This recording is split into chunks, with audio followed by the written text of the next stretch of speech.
All In Sports Network. We love sports. All right, welcome back to All In Mizzou, where we talk about Mizzou every day. My name is Davis Wilson. Today we're here. The board's out. It's got a lot on it. Spoiler alert, there's a whole other side to it actually behind here. We're talking Alabama, Missouri, a game that kicks off at 11 a.m. on Saturday, a top 15 matchup between the Crimson Tide and the Tigers. Here's the deal. We'll get right into it here. Here's the deal. Alabama, 4-1, 2-0 in conference play. They are ranked 8th in the AP poll. Missouri, 5-0, 1-0 in SEC play. They're ranked 14th in the AP poll. This is the first AP poll top 15 game in Columbia, Missouri. Get this, the first one since September 29th, 1979. And in that game, you have number 4, University of Texas, coming to Missouri to play number 5, Mizzou. Texas wins that game 21-0. The last time Missouri won a top 15 game in Columbia, Missouri. Can you guess when it is? I'll tell you what, this is crazy. On October 11th, 1975, Oklahoma State, number 14 Oklahoma State came to town to play against number 12 Mizzou. Mizzou wins 41-14. Now this is crazy. October 11th, 1975. That'll be 50 years to the day when Alabama and Missouri play on Saturday. Can you believe that? There's something in the air here. There's something going on. Missouri beat Oklahoma State 50 years to the day that Alabama will come to town. That's the last time Mizzou has won a top 15 matchup at Faurot Field in Columbia. Alabama leads the series between these two teams 6-2. Missouri won the first two meetings. I believe the first one was in 1969. The second one, 1975. So the same season as Missouri beat Oklahoma State, Missouri beat Alabama in Birmingham. Number 2, Alabama. Alabama had come into this game having won 22 straight regular season games. This was the season opener in 1975, and Missouri wins it. Running back Tony Galbraith runs 32 times for 120 yards and a touchdown. I mean, Missouri dominated this game. I wrote a story about this game last year when Missouri was getting ready to go up to Tuscaloosa, and I talked about some of this. Yesterday, if you listened, you'll know that Jaws was the biggest movie in the world. Had just come out 3 months before this, last time Missouri beat Alabama. Since then, Alabama's been dominant. They've won 6 in a row. Goodness gracious, last year, I had to go to this game to work it. Went to Tuscaloosa. I'll tell you, the Alabama press box has the best food of any press box I got to go to last year. So there you go. Alabama wins that. Saban was up there with us. Saban had come in from College Game Day. He pulled up, got some food, went into his own suite for this game. Alabama dominated this game. Goodness, 34-0. This was a tough one. The game before, Brady Cook had gone out against Auburn and come back in to win the game, but he couldn't go against Alabama. He tried. It didn't look good, got hurt again. Drew Pine, the transfer from Notre Dame and Arizona State. Drew Pine comes in, goes 6 of 12. I think he had 43 yards, passing yards, and 3 interceptions. I'll be honest, it was the worst game I've seen a quarterback ever play in person with my own eyes. It was just terrible. This is a game where we'll talk about it in a little bit, but Ryan Williams and Jeremy Bernard, the two big-time receivers for Alabama, they had a big game against Missouri last year, combining for 9 catches for 135 yards. Jamarian Miller, Jam Miller, the running back, had 2 touchdowns last year against Missouri. So there's some familiarity there. Okay, some stats to know in this game. Man, this is interesting. This is really interesting. Alabama's run defense, not good. You'd expect Alabama to field a pretty good run defense, but they don't. It's 87th in the country. They allow 155 0.4 rushing yards per game. On the other side of that, Missouri's run offense, the third best nationally. Missouri runs for 292 yards per game. That is a mismatch if I've ever seen it. I expect Missouri to try to exploit that. Alabama pass offense is 5th in the country, led by quarterback Ty Simpson, who had a really nice game last week against Vanderbilt. Alabama's passing offense, 5th in the country. They average 325.4 yards per game through the air. Missouri's pass defense on paper doesn't look bad. 10th in the country, 141.4 yards per game allowed through the air for Missouri's defense. But to me, this is a fraudulent stat. I don't agree with this stat. Missouri's secondary has not passed the eye test. They might have some good stats here because they played Central Arkansas, Louisiana, UMass are 3 of the games. So, of course, you're not going to throw a bunch against this Missouri defense. But, the eye test against South Carolina, this secondary struggle. Against Kansas, the secondary gave up some big plays. So, although it looks pretty even here, I would say this is where Alabama has a big advantage, and I expect them to really take advantage of that. Some other things here. Third down percentage. Both these teams are very, very good on third down. Missouri is 1st in the country in third down percentage, 61.6% for the Tigers this year so far. Alabama is 17th in the country, 52.9% on third down. Very good. Both these teams are going to be able to get you on third down. Now, here is where things get a little different. Again, some of this Missouri stats are a bit inflated because they haven't played that many teams. They haven't played that many good teams. Missouri is also 1st in third down defense, 21.7% third down defense. That means they allow their opponent to get a first down on third down 21.7% of the time. Alabama, on the other hand, 97th in the country, 42.9% third down defense percentage. So here's an area where Missouri has a clear advantage. This will be important. Can Missouri pick up first downs? That'll be a really big thing. Total offense, Missouri is 4th in the country. Alabama is 26th. Missouri is averaging 547.6 yards per game. Alabama, 26th in the country, averaging 452.2 yards per game. Total defense, Missouri, 2nd in the country, 203.8 yards per game. Alabama, 20th in the country, 285.8 yards per game allowed for Alabama. All right, here's something pretty interesting. This injury report. Nothing too crazy for Alabama. They're missing some guys, but no real surprise. They're missing a couple defensive linemen. They're missing some guys on defense, a receiver. But that is all to be expected. Ryan Williams showed up on the injury report this year. He is probable. Ryan Williams, the star receiver out of Alabama there. I expect him to play, but he is on the injury report as probable, something to look at. Now, where it gets really interesting here, if you're Missouri, Caden Green. Is Caden Green going to play? That's the big question. That is what is going to – that's a big, big part of this thing. Can Caden Green play? He's questionable, which is different from what he's been the last couple of weeks. He's gone through walkthroughs and practice. Drinkwas was asked about this, I think, yesterday maybe. He was asked about Caden Green's status. And he said he won't know until later in the week. He's going through practices.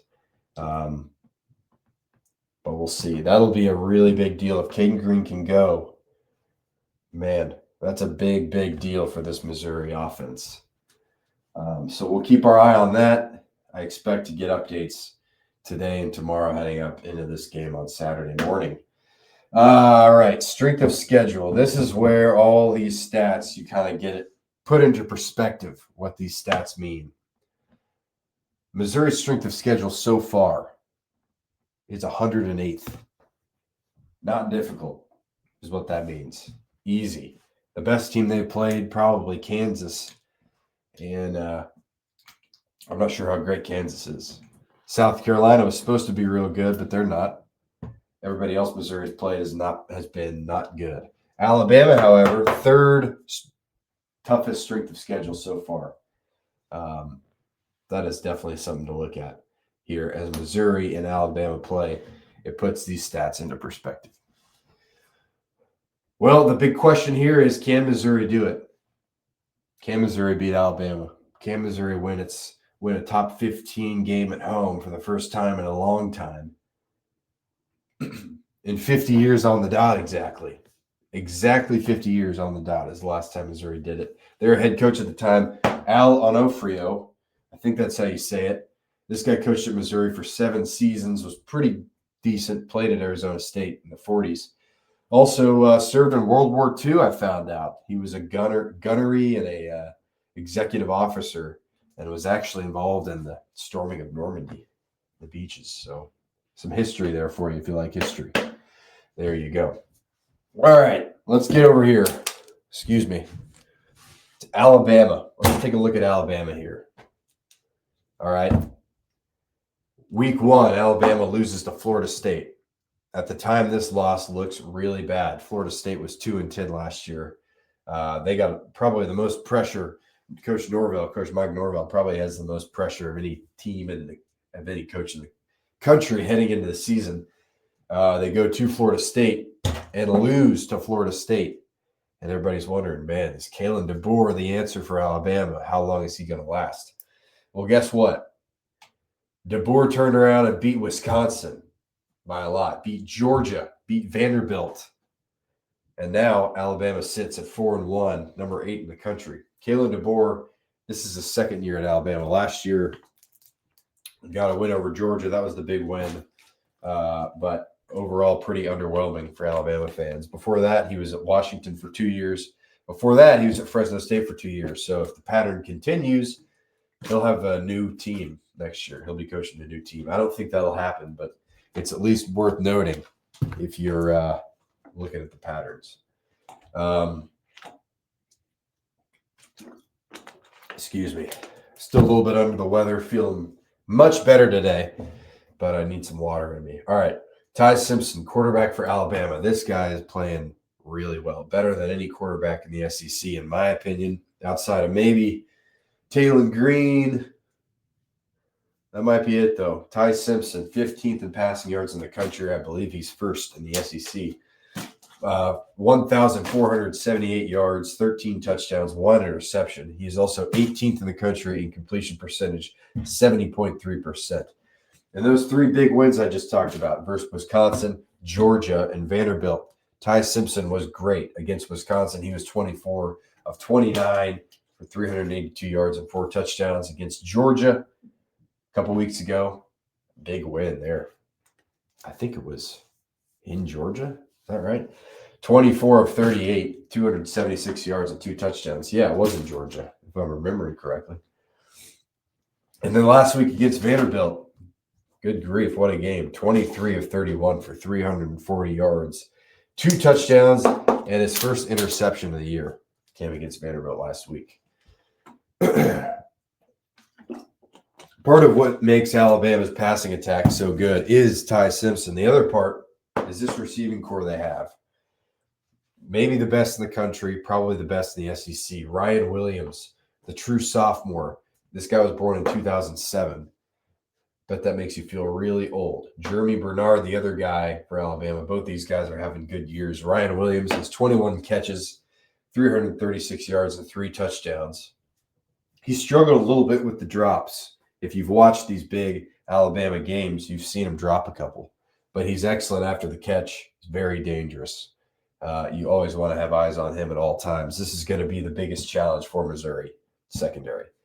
Ryan Williams and then Jeremy Bernard, 25 catches for 392 yards and 5 touchdowns.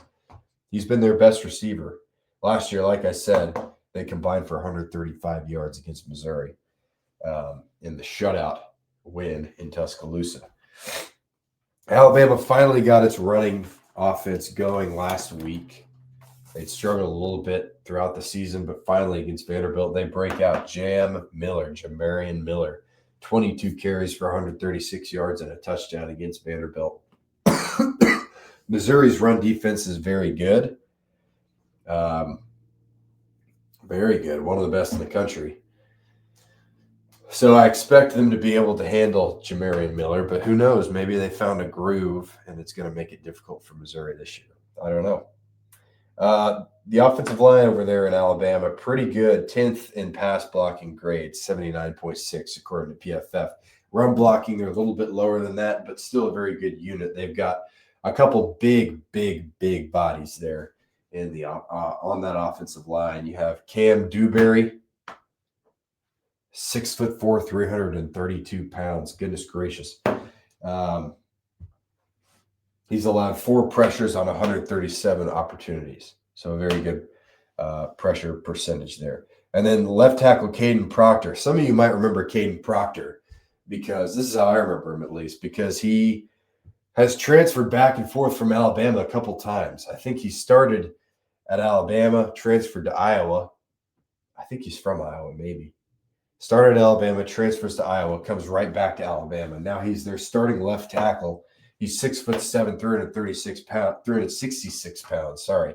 And guys, there's some cool stuff they're doing with big Caden Proctor.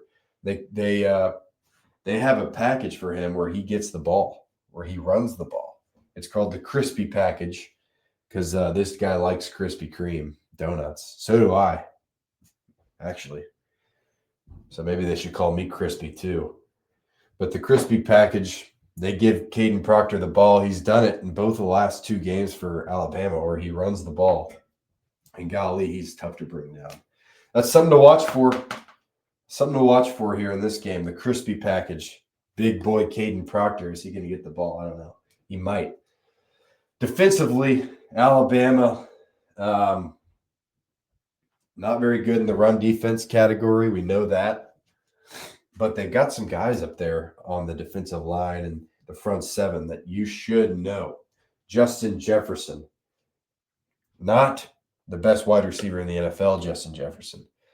Not LSU alumni Justin Jefferson, but Alabama linebacker Justin Jefferson. This guy has 35 tackles and a sack on the year. Last week against Vanderbilt, he had the best game of his career, 14 tackles and a sack, and he was named the Bednarik Player of the Week. The Bednarik Award is given to the most outstanding defender in college football. So he won the award for the week. Also, in that front 7 for Alabama, you have L.T. Overton, a transfer from Texas A&M. He's 6'5", 278 pounds. He's got a sack and a half. Look, the defensive line for Alabama started pretty slow, and still they're struggling against the run. Vanderbilt was able to run the ball a little bit last week, despite Alabama's win. Vanderbilt running back Cedric Alexander had a big touchdown run. Diego Pavia was able to run it a little bit. But they have gotten better. And especially here in the pass game, L.T. Overton, a guy with a sack and a half in the last couple games. Edric Hill, another defensive lineman, he had a sack and a half against Georgia. He's 6'3", 284 pounds, a big dude. Alabama's got a good secondary. Heading into the year, it was thought to be one of the best. They've held up pretty well. Bray Hubbard. Know this guy's name. He's got 2 interceptions on the year. Both of them came against Wisconsin a couple weeks ago. He's 6'2", 213 pounds. I think he's from Mississippi. He's got 2 interceptions, a forced fumble, 3 passes defended, and 20 tackles. So that's what you should know about Alabama. They've got a lot of talent on both sides of the ball. Missouri's going to have its hands full against these 2. Ryan Williams and Jeremy Bernard. That is going to be a difficult one for Missouri. Let's flip the board over and talk about Missouri. Here we go. All right. Let me come back over here. Excuse me. Okay. You see the board? Okay. Yeah, Missouri. If you're listening to this show, chances are you probably know a little bit more about Missouri than you know about Alabama. I'm just going to assume that. You can see there's a lot less going on this side of the board because, we know more about Missouri. We know about this team. Head coach Eli Drinkwitz, now in his 5th year with the Tigers, started his head coaching journey at Appalachian State in 2019, was very good there, comes to Missouri. He is 1-1 in top 15 games. Both of those games came in 2023. There was that loss to Georgia in Athens. And then there was the win against Ohio State in the Cotton Bowl. So there you go, 1-1 in top 15 games. Remember, Kalen DeBoer, Alabama coach, is 7-1 in top 15 games. So something to remember there. Missouri's 5-0 this year. We've already talked about it. They've got wins over South Carolina and Kansas. Kansas keeps on winning in the Big 12, so that win looks decent. But South Carolina has not been the South Carolina team that I thought we were going to see this year. So that doesn't look that great. Still nice to get a win, though. But make no mistake about it, this is the biggest test for Missouri by far.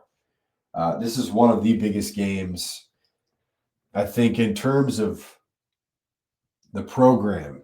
It feels like it was all building towards this right here. This is a big game against Alabama. A chance to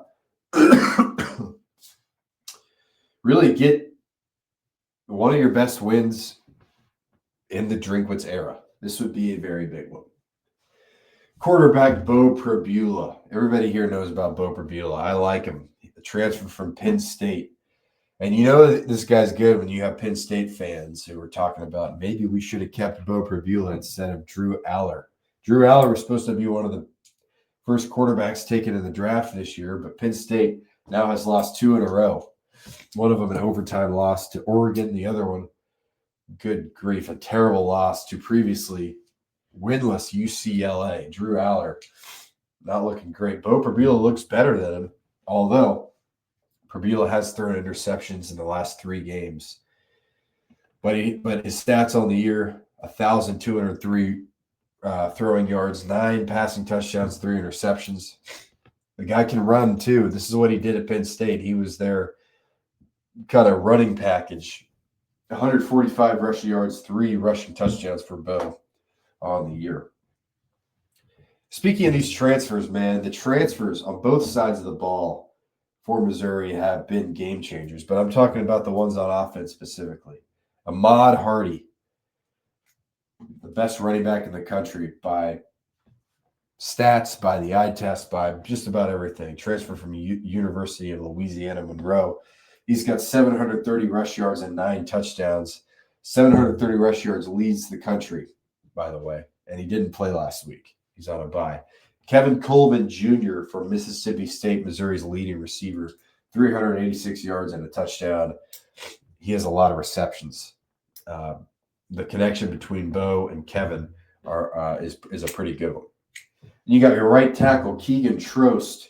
This guy's been great from Wake Forest. Everybody wanted to talk about Caden Green.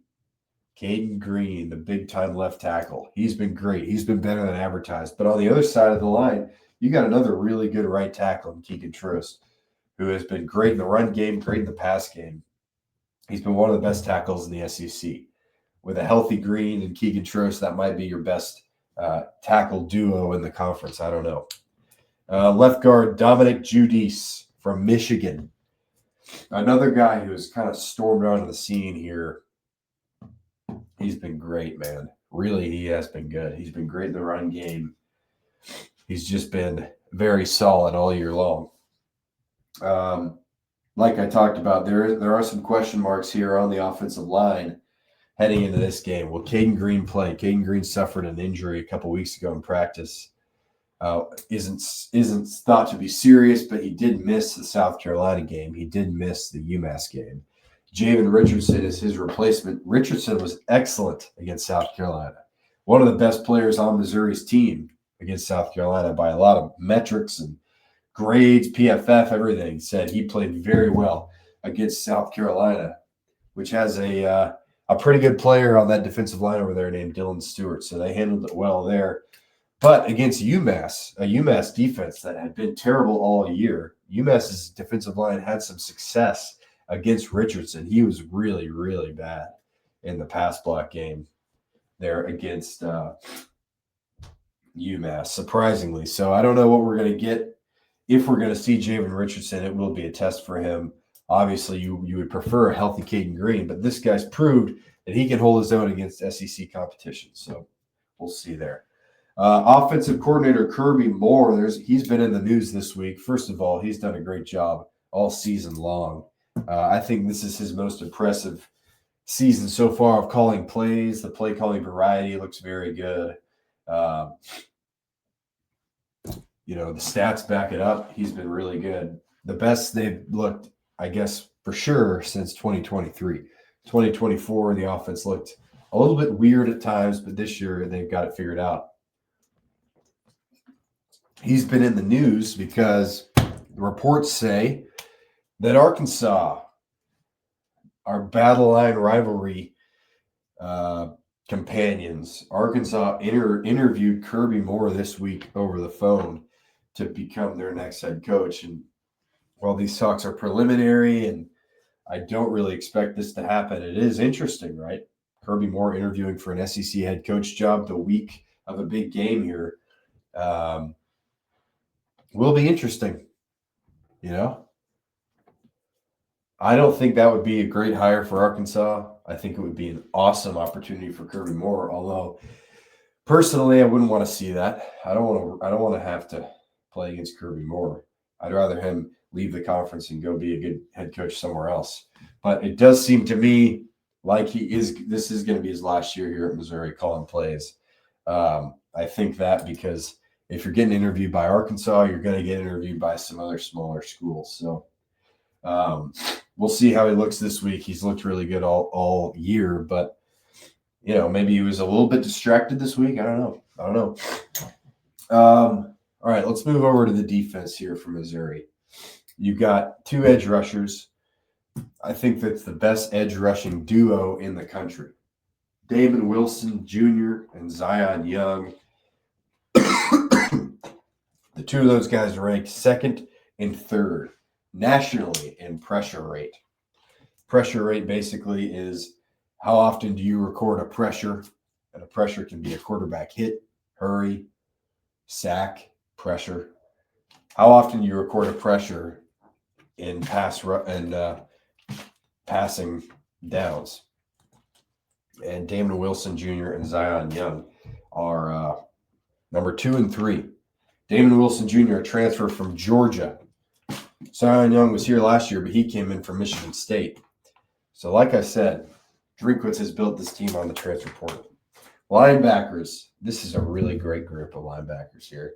Josiah Trotter, another transfer. This guy was the Big 12 Freshman Defensive Player of the Year last year at West Virginia. He's got 28 tackles on the year, 6 of them for loss.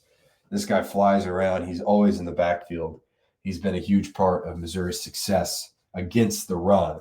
Nicholas Rodriguez, a guy who's really emerging recently, had a really nice game against South Carolina all the year. He's got 15 tackles. He's got 1 sack, and he's got 2.5 tackles for loss. Tristan Newsom, a guy that I really thought would have a bigger role coming back here, a super senior. He got to come back after the Diego Pavia JUCO ruling that gives these guys an extra year. He comes back. He's been good, but, man, I expected him to be a little bit I expected him to play a little bit more. I think I wrote that stat wrong there. He's got 9 tackles, 1 tackle for loss, 2 passes defended, so he's been pretty good in the pass game. And then Khalil Jacobs, a transfer from South Alabama. He was here last year, got hurt in the UMass game, so didn't see much of him. Golly, he's been flying around. He's got 13 tackles, 3.5 tackles for loss, and 2 sacks. So this front seven for Missouri, talk about the defensive line. You also have some defensive tackles that I didn't even mention. Chris McClellan, Marquise Gracial, Sterling Webb, all these guys really good. So this front seven is a definitive strength of this Missouri team. Now the secondary, this is where your question marks are. See how many question marks I put here? I don't know if you can see. I put 3. 1, 2, 3. Lots of question marks here for Missouri's secondary. This unit has a lot of experience. You've got Jalen Catalon, like a 6-year player, former All-American, played at Texas, played at Arkansas, played at UNLV. Number 6, Jalen Catalon. You got Marvin Burks Jr., a guy who's been at Missouri for a long time. Dalen Carnell, same thing. Drayden Norwood, your cornerback, a former transfer from Texas A&M, but he's been here for a while. Toriano Pride came here from Clemson last year. Sterling Hall transferred in from Washington State. This is a unit that has tons of experience. It's not like you're playing a bunch of freshmen out there. In fact, there's no freshmen out there except for Trajan Greco, who I think is a redshirt freshman. He's played a little bit out there, but mostly you have a lot of experience in these rooms, and I don't know why it's not working. I don't know what's the problem. On paper, there's talent. Jalen Catalon, like I said, a former All-American. The problem here, though, like your safeties, their eyes are tricking them. Their eyes are watching down the field, not worrying about what's behind them. They cannot do that, especially against Alabama. The quarterbacks, they're playing decent coverage, but when they do play decent coverage, they're committing penalties, and it's killing Missouri. Some things they do well, like Jalen Catalon, Dalen Carnell, Marvin Burks, they all do a really good job of coming down and making tackles in the run game. That's something they do well. They do a good job blowing up screen passes. That's a good part of this unit. But in terms of coverage, in terms of giving up huge plays on third downs, it's been a struggle for Missouri. And Drinkwitz has been very critical. He was very critical after the win against South Carolina a couple weeks ago. He was very, he's talked about the secondary in every press conference he's done for the last couple weeks. So this is its biggest test by far. Ty Simpson, like I said, an excellent quarterback, excellent thrower of the football. And then you have Ryan Williams and Jeremy Bernard, 2 receivers who are going to beat you if you let them. They just are, okay? So this is the biggest test for Missouri secondary so far. This is where Alabama has a clear advantage. And if they're going to win the game, Alabama, that is, then it's going to be because of this. All right, last thing. Let me come around this way. All right, keys to the game. Keys to the game. If you're Missouri, here are your keys to the game. Missouri has to get pressure without blitzing. That's the caveat. Missouri blitzes occasionally. They're pretty good in blitzing. And I expect them to blitz in this game. But when they rush 4, they've got to get pressure because you can't blitz all that much because you've got a secondary in the back there that, like I said, has been struggling. So when you blitz 4, when you blitz, Damon Wilson and Zion Young off the edges, they've been so good getting pressure. You've got to continue that here against Alabama. You've got to limit the time that Ty Simpson has to throw the ball. That's a huge, huge key, and that'll be really helpful to the secondary and the passing defense if you can get pressure with just 4 guys blitzing. Another key to the game, run the damn ball. Ahmad Hardy, this is why you got him. This is why you went and got him. Alabama has struggled against the run all year long.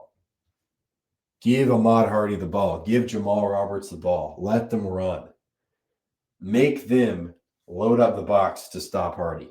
If they do that, then you can let Bo Prabula throw it a little bit. If they're loading the box, let Bo, do his thing and throw it downfield a little bit. But first, you have to establish the run. You've got to make Alabama stop you with Ahmad Hardy. Another key to the game, keep Ryan Williams, keep Jeremy Bernard, the great receiving duo that Alabama has. Keep them in front of you. Missouri's secondary, like I said, have had a problem with letting their eyes lose track of their what they're supposed to be doing. A couple times you'll see emotion and an opposing offense go in motion, and you'll see one of Missouri's safeties really interested in that motion guy, leaving the deep ball open. You can't do that here. Ryan Williams and Jeremy Bernard, keep them in front of you, because, like I said, Williams, excellent after the catch. He will. I mean, so is Bernard. Actually, they're both great after the catch, but they are going to get a lot of yards if you don't keep them in front of you. If you're Alabama, here's your keys. Man, if I was Alabama and Ty Simpson, I would test Missouri's secondary as soon as possible, as much as possible. ASAP, AMAP. Test that secondary. Make that secondary think twice. A couple completions can screw up your confidence if you're Missouri's secondary. Excuse me. I think Alabama should exploit that right away. Another key to the game. I'd try to get Jam Miller going. He had a great game against Vanderbilt last week. Maybe this is a building block for him to get going. Missouri's run defense has been great, but if you can get that run game going, you're going to make Missouri have to deal with both the run game and the pass game.